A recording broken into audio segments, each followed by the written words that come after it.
ശേഷം ട്രാൻസ്ഫോമറിലേക്ക് ചെന്ന് ഹൈ പവറായി ബൾബുകൾ തെളിയുന്നു. ഇതിൻ്റെ ചാർജിങ് എന്ന് പറഞ്ഞാൽ ഈ ചെറിയ ട്രാൻസ്ഫോമർ വെച്ചാണ്.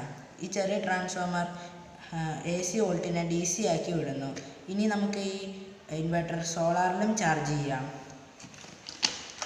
ഇവിടെ 4 സ്വിച്ചുകളും 2 പ്ലഗുമാണുള്ളത്. ആദ്യത്തെ സ്വിച്ച് ഓൺ ചെയ്താൽ ഒന്നാമത്തെ പ്ലഗ് വർക്ക് ചെയ്യും. രണ്ടാമത്തെ സ്വിച്ച് ഓൺ ചെയ്താൽ രണ്ടാമത്തെ പ്ലഗും വർക്ക് ചെയ്യും. മൂന്നാമത്തെ സ്വിച്ച് നമുക്ക് കറണ്ട് ഇല്ലാത്തപ്പോൾ ഓൺ ചെയ്യാനുള്ളതാണ്. നാലാമത്തെ സ്വിച്ച് കറണ്ട് ഉള്ളപ്പോൾ നമുക്ക് ഈ ഇൻവെർട്ടർ ഉപയോഗിക്കാൻ പറ്റും.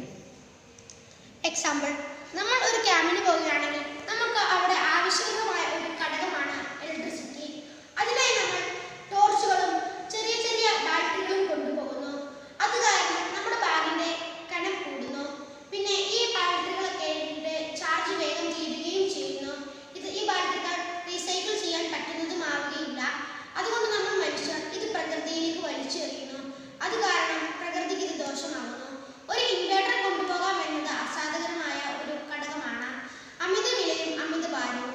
ഞങ്ങൾ ചുരുങ്ങിയ ചെലവിൽ അധികം കറണ്ട് എന്ന വിഷയവുമായി ബന്ധപ്പെട്ട ഒരു പോർട്ടബിൾ ഇൻവെർട്ടർ ഇവിടെ ഞങ്ങൾ നിർമ്മിച്ചിട്ടുണ്ട്. ഈ ഇൻവെർട്ടറിന്റെ പ്രത്യേകത എന്ന് പറയുന്നത് ഇതിന് ഭാരം കുറവാണ്. നമുക്ക് ഈ ഇൻവെർട്ടർ എവിടെ വേണമെങ്കിലും കൊണ്ടുപോകാം. 12 മണിക്കൂർ വരെ ഇതിന്റെ ചാർജ് നിൽക്കുന്നതാണ്. ഈ ഇൻവെർട്ടറിൽ 3 ബൾബും ഒരു ഫാനും പ്രവർത്തിക്കുന്നു. ഇതുകൂടാതെ ഇനി